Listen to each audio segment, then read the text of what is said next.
The true antidote to aging is not found in capsules, creams, or surgeries, but in a sacred exercise taught by Paramahansa Yogananda, a simple movement, yet so transformative that it defies the laws of time.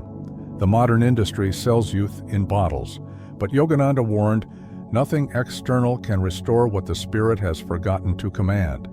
The body obeys the mind, and the mind obeys the soul. When this hierarchy is restored, aging slows down, vital energy awakens, and the glow of youth returns to one's gaze. Have you noticed that some people seem not to age, while others lose their vigor long before their time? This isn't genetics, it's vibration, and the practice you'll learn today is proof of this. Prepare yourself, because this forbidden exercise is not merely physical. It awakens currents of energy that rejuvenate cells, harmonize the nervous system, and make the body remember the power it always had, the power to regenerate itself.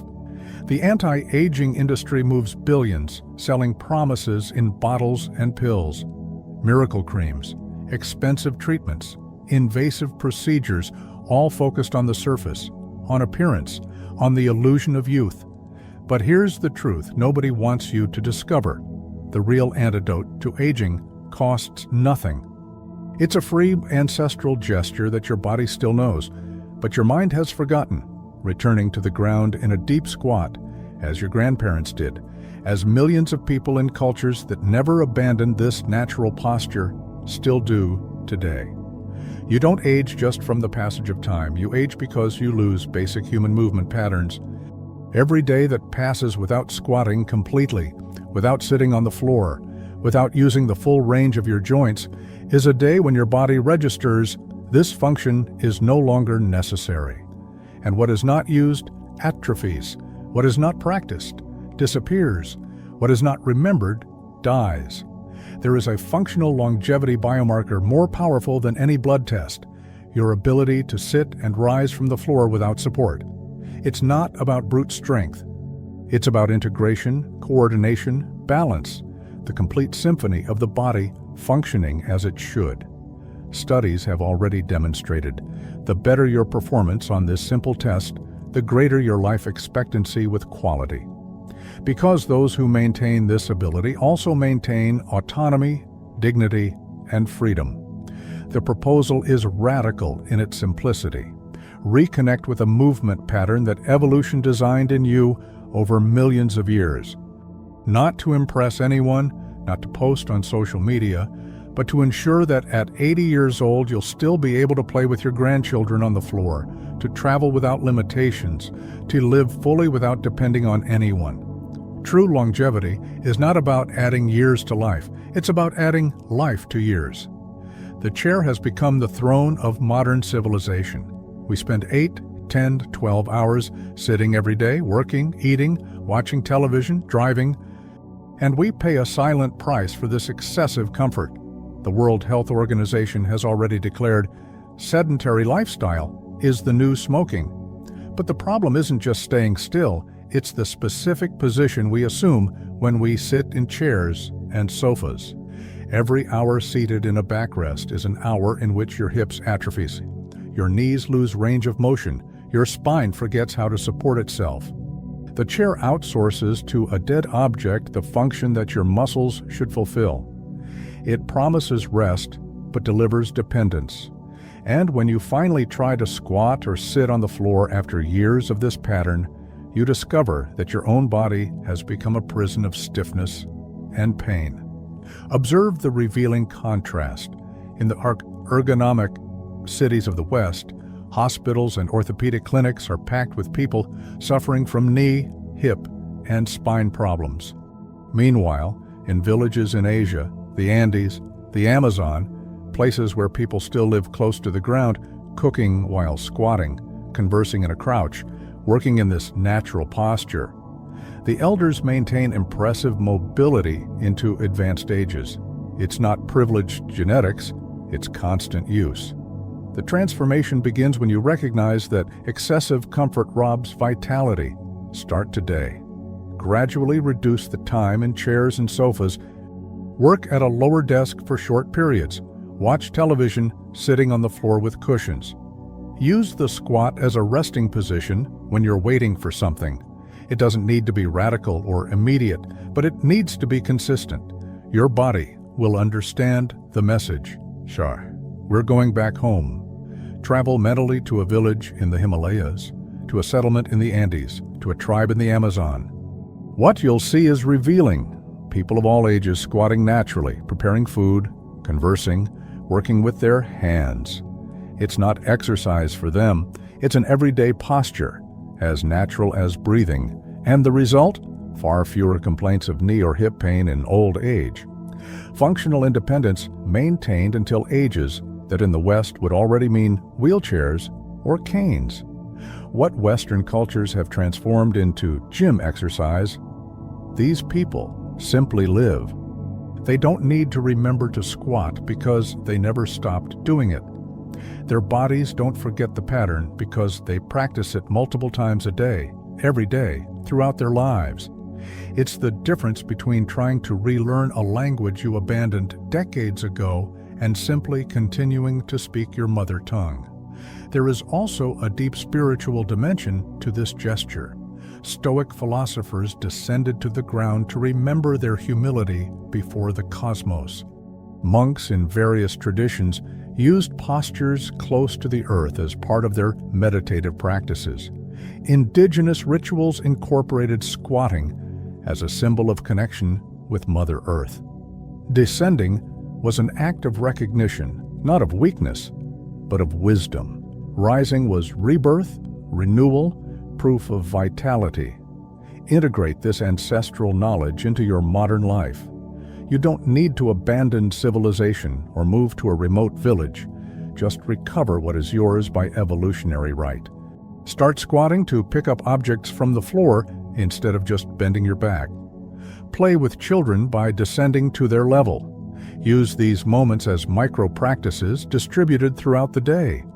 Frequency surpasses intensity. Consistency builds permanence. When you descend into a deep squat, something extraordinary happens throughout your lower body chain. Your ankles, usually trapped and rigid, begin to recover real mobility. Tendons and ligaments that spent years inactive wake up again. This simple movement becomes daily therapy for joints that were forgotten. The knees, so often seen as fragile villains, are actually victims of neglect. In the deep squat performed correctly, they finally receive the alignment and strengthening they need. Pressure is distributed evenly. The surrounding muscles learn to protect the joint, and what was once a source of pain can become a source of stability. The hips, those majestic joints that hold so much accumulated tension, begin to unlock. The spine finds its natural organization, its true stability, not through force, but through proper position. But the benefits go beyond the musculoskeletal system. The gentle compression of the deep squat improves intestinal transit. It is, in fact, the natural physiological position for evacuation, as our ancestors did before the invention of the modern toilet. The posture favors venous return, reducing swelling and heaviness in the legs at the end of the day. And there's a fascinating neurological effect. When you descend to the floor and breathe deeply in this position, your nervous system receives a reset signal, anxiety decreases, stress attenuates, calmness emerges naturally. Practice with conscious intention, barefoot if possible, for maximum sensory connection. Descend slowly, allowing each joint to participate in the movement.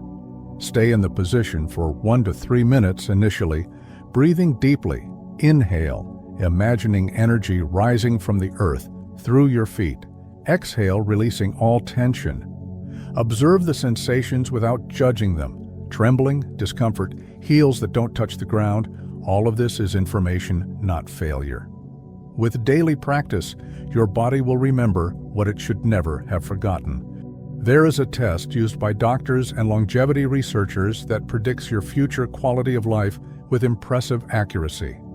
It's simple. Sit on the floor with your legs crossed.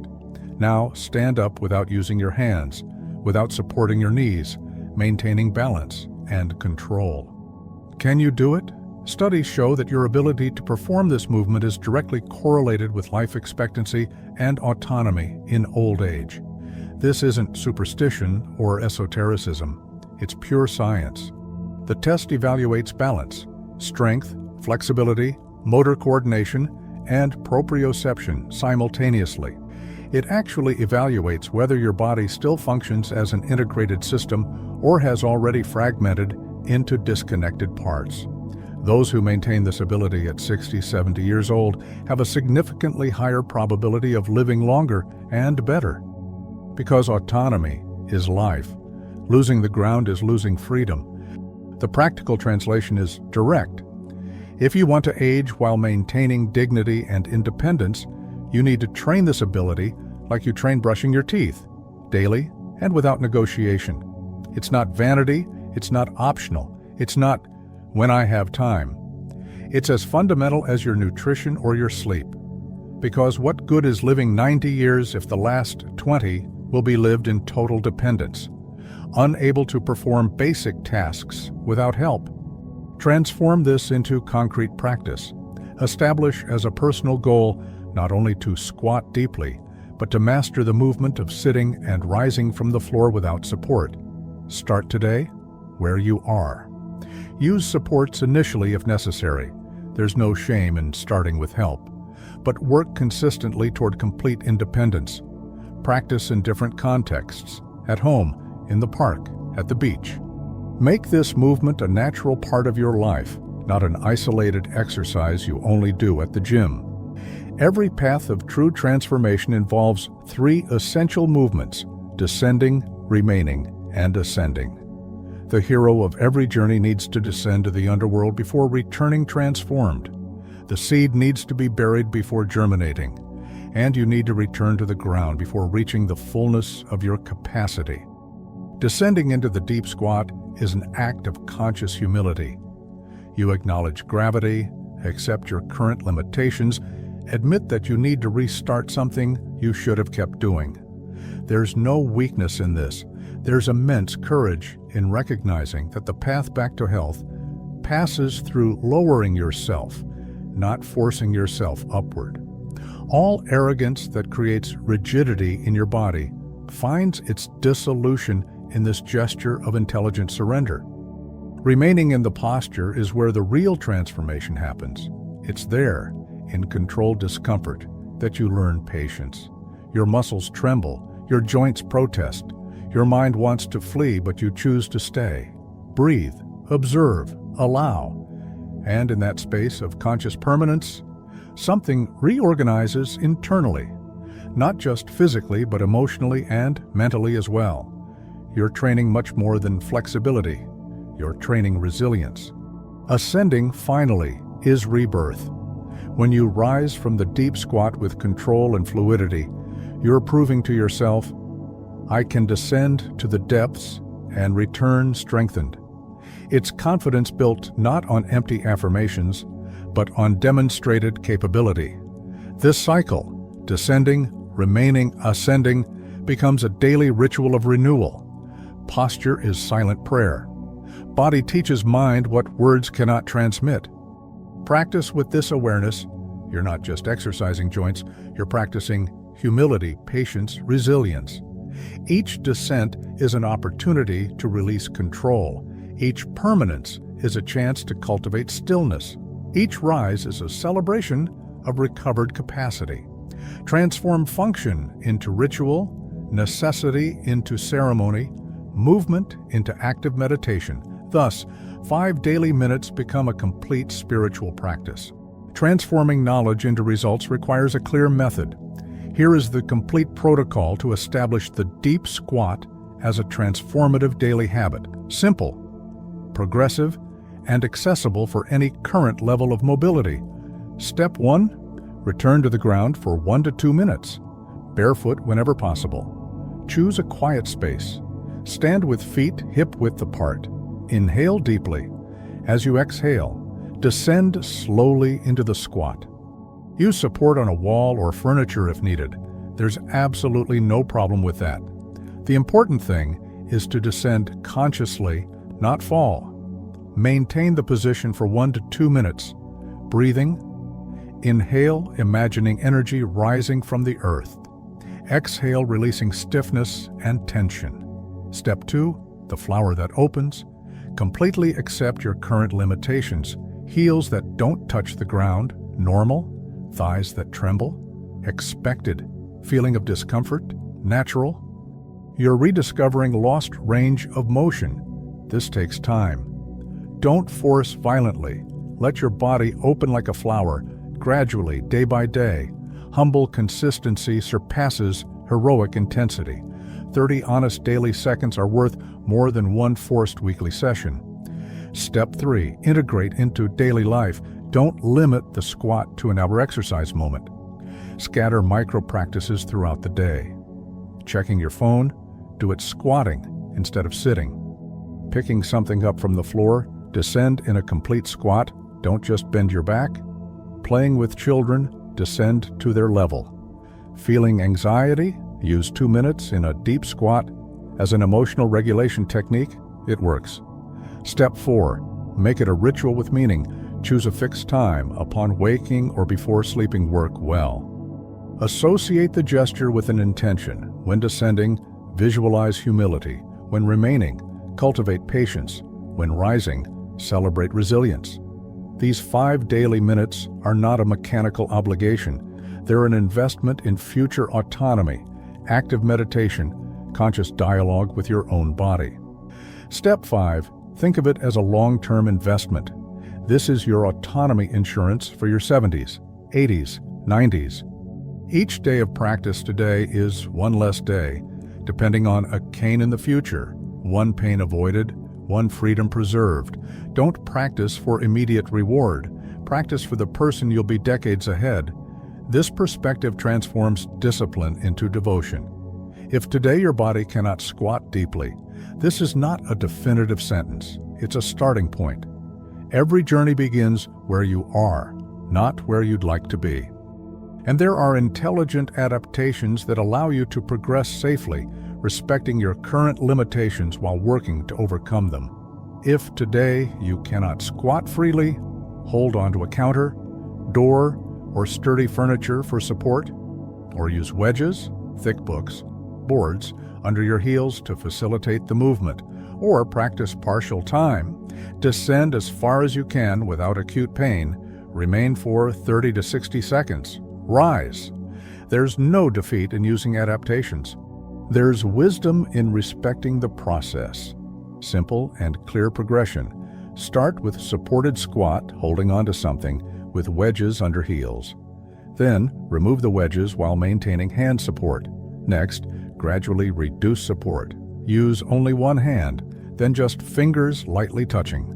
Finally, achieve the free squat, without supports, heels on the ground, and the maximum degree, sit and rise from the floor without using hands. This is the final goal, but it may take months, and that's okay. Warning signs: seek professional help. Acute joint pain that doesn't improve with rest. Persistent tingling in legs or feet. Extreme feeling of instability that doesn't improve with practice. History of recent surgery on knee, hip arts, or spine. In these cases, seek medical clearance first. Conscious physical therapists and physical educators are valuable allies in this journey, not admissions of failure. The guiding principle: without acute pain, with controlled discomfort, is the ideal growth zone. Muscular discomfort from stretching is expected and beneficial. Acute joint pain is a stop signal. Learn the difference by listening to your body with attention. It always communicates. The question is whether you're willing to listen. Respect today's limits to expand tomorrow's possibilities. Knowing the typical mistakes that sabotage progress is as important as knowing the correct technique. Many start with enthusiasm, but abandon it by stumbling over avoidable traps. Here are the most common and how to overcome them. Mistake 1, doing it only at the gym. The deep squat needs to become a daily micro-habit, not an isolated exercise practiced 3 times a week. 5 2-minute sessions distributed throughout the day work better than one forced 10-minute session. Your body learns through frequent repetition, not sporadic intensity. Integrate it into life. Don't isolate it in the gym. Mistake 2, forcing range quickly. Your body opens like a plant, not like a door. Forcing violently generates injury, not progress. The stiffness you accumulated over years won't dissolve in weeks. Patience is not an optional virtue here, it's mandatory strategy. Better to remain 3 months in the partial squat, evolving gradually, than to force complete range and injure yourself in the first week. Mistake 3, training aesthetics, not function. The goal is not a beautiful squat for photos, but a functional squat that restores real mobility. It doesn't matter if your heels stay raised initially. It doesn't matter if you need support. What matters is that you're practicing consistently, improving gradually. Focus on fluidity, not on personal records of load or forced depth. Mistake 4, ignoring the breath. Squatting with held breath transforms therapeutic exercise into unnecessary stress. Deep and conscious breathing during the squat is half the benefit. It oxygenates tissues, calms the nervous system, facilitates tension release. Inhale when descending, exhale long when remaining. Inhale again when rising. Breathing guides the movement, not the other way around. Mistake 5, giving up at the first discomforts. In the first weeks, you may feel more discomfort before feeling relief. Forgotten muscles are being awakened, shortened tissues are being stretched, old patterns are being challenged. This is not method failure. It's a sign that it's working, unless there's acute joint pain, which requires pause and evaluation. Continue. Humble consistency beats sporadic intensity. Always. Real transformation happens silently, in small signs that the hurried mind usually ignores. But if you practice with consistency, some clear markers will emerge in 4 to 8 weeks, evidence that your body is remembering its true nature.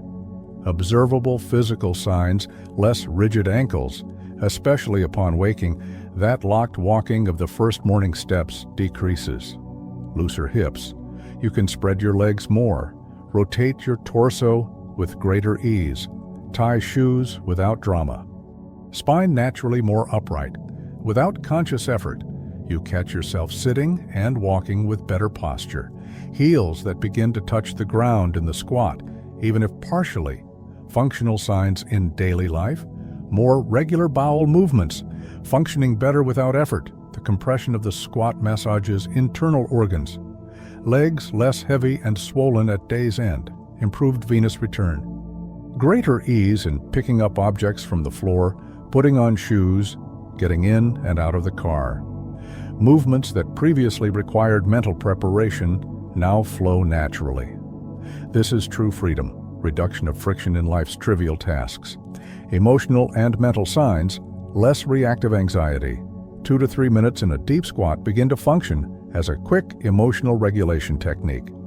More calm after practice, feeling of mental reset, greater patience in general, as if training physical patience overflowed into other areas, growing confidence in one's own body. If I can evolve in this, I can evolve in other things too.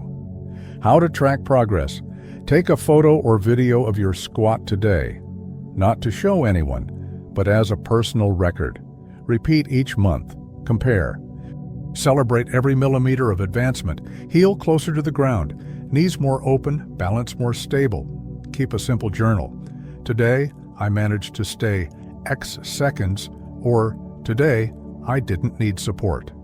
Recording progress is not vanity. It's positive reinforcement that sustains practice when initial motivation diminishes. Aging well is not about denying time. It's about maintaining fundamental capabilities that allow you to live fully at any age.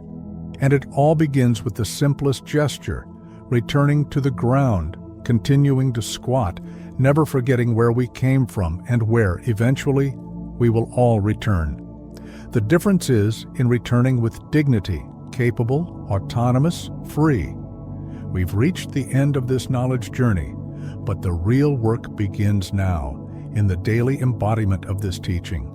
Everything that's been shared here is just words floating in the air. Real transformation only happens when you close this video and descend to the ground for the first time. When you choose the second door, the one that requires lowering yourself to cross through, but on the other side holds the version of yourself that at 80 still moves like water. You who listened until here didn't arrive by chance. Something in your soul already recognized this truth, even before it was spoken.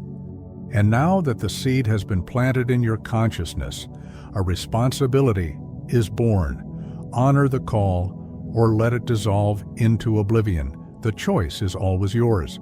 But know that each day that passes without practicing is one more day of accumulated stiffness, of postponed freedom, of threatened future autonomy. And each day you practice, even if for just 2 minutes, is a brick laid in the foundation of your longevity with quality. If these words touched something true in you, allow that recognition to transform into action. Leave your like on this video as a way of saying, yes, I understood the message. Subscribe to the channel, because there's more forgotten knowledge waiting to be remembered, more ancestral practices asking to be rescued. Share with someone you love, that friend who suffers with pain, that relative who fears aging, that stranger who might need to hear exactly this today. And in the comments, share your truth. Can you squat deeply? Can you sit and rise from the floor without support? What signs has your body been sending, asking for this return? Your voice matters. Your experience illuminates the path of others. Together, we create a community of awakening, each one practicing in their corner of the world, each one reminding their body of the forgotten truth, each one becoming a beacon for those still navigating in the darkness of forgetfulness.